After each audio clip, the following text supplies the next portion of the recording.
Supreme court ने आज SBI को बड़ा झटका दिया है। सुप्रीम कोर्ट ने एसबीआई को न सिर्फ फटकार लगाई है बल्कि उसकी 30 जून तक की समय की मांग को खारिज कर दिया है। उसकी याचिका को खारिज करते हुए सुप्रीम कोर्ट ने सख्ती दिखाते हुए एसबीआई को स्पष्ट कर दिया है कि 12 मार्च तक हर हाल में ईसी को इलेक्टोरल बॉन्ड की जानकारी दे दे और इलेक्शन कमीशन 15 मार्च तक शाम 5 बजे तक हर हाल में अपनी वेबसाइट पर इसको सार्वजनिक कर दे। यानी सुप्रीम कोर्ट ने स्पष्ट संदेश दे दिया है कि जो इलेक्टोरल बॉन्ड असंवैधानिक था उसके बारे में वो जरा भी हीला हवाली, जरा भी कोताही, किसी प्रकार की कोई कामचोरी या यूं कहें हीला हवाली बर्दाश्त नहीं करने वाला है। सुप्रीम कोर्ट ने इलेक्टोरल बॉन्ड की जानकारी सार्वजनिक करने के लिए 30 जून तक की मोहलत देने से स्पष्ट इंकार कर दिया। एसबीआई की याचिका पर सुनवाई करते हुए सुप्रीम कोर्ट ने खूब फटकार लगाई। चीफ जस्टिस डीवाई चंद्रचूड़ ने एसबीआई बैंक से कई सख्त सवाल पूछे। सीजेआई चंद्रचूड़ ने एसबीआई से पूछा, हमारे आदेश के 26 दिनों बाद भी आपने क्या किया? अब तक आप क्या करते रहे कि आपको इतना समय चाहिए? इसकी जानकारी आपको अपनी याचिका में देनी चाहिए थी। सीजेआई चंद्रचूड़ यही नहीं रुके, उन्होंने बेहद सख्त लहजे में कहा, यह मामला बेहद गंभीर है, यह संविधान पीठ का आदेश था और ये आगे भी आदेश इसी का है।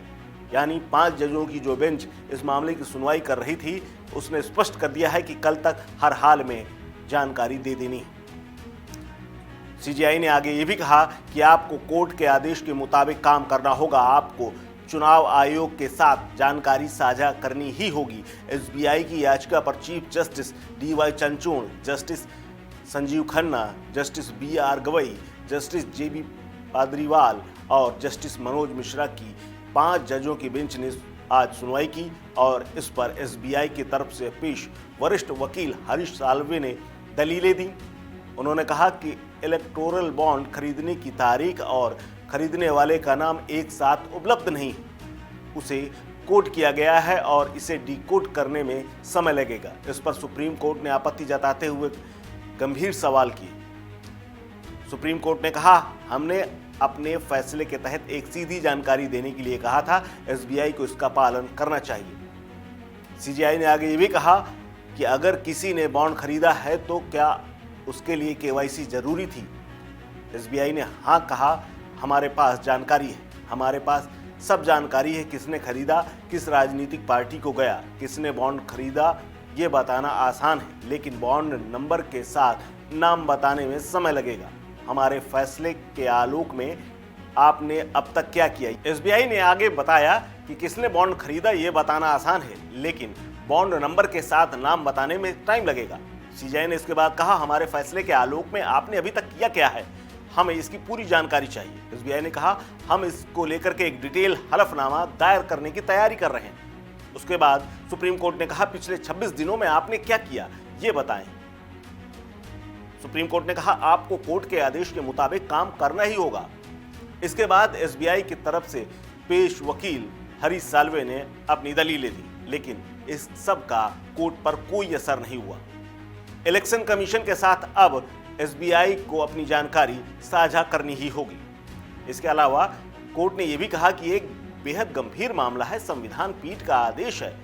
इस बीच जस्टिस संजीव खन्ना ने भी सवाल किया कि एसबीआई को केवल सील्ड कवर को खोलना है, दिक्कत कहां है? इस पर एसबीआई की तरफ से पेश हरीश साल्वे ने कहा, सुप्रीम कोर्ट से एक स्पष्टीकरण चाहते हैं। बॉन्ड का नंबर, नाम और कितने का बॉन्ड है ये जानकारी हम अगले 3 हफ्ते में दे सकते हैं।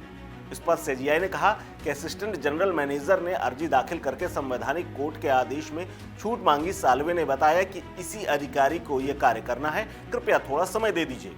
लेकिन सुप्रीम कोर्ट ने इस मामले में अपना फैसला सुनाना शुरू कर दिया। वहां मौजूद वकील प्रशांत भूषण कुछ बोलने की कोशिश करने लगे। इस पर सीजेआई ने कहा कि पहले आदेश सुन लें, कुछ बचे तो आप बाद में बोलिएगा।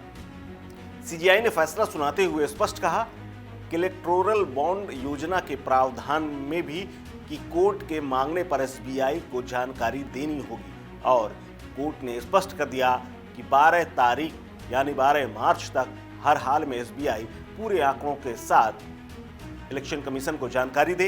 इलेक्शन कमीशन को भी ये आदेश दे दिया कि हर हाल में 15 मार्च तक उसकी जानकारी शाम 5 बजे तक अपने वेबसाइट में पब्लिश कर दी। यानी अब साफ हो जाएगा कि कौन कौन चुनावी बॉन्ड खरीदने वाला था, किसने किसने किस पार्टी को चुनावी बॉन्ड खरीद करके दिए और कितने पैसे का लेन देन हुआ, ये सब कुछ स्पष्ट हो जाएगा।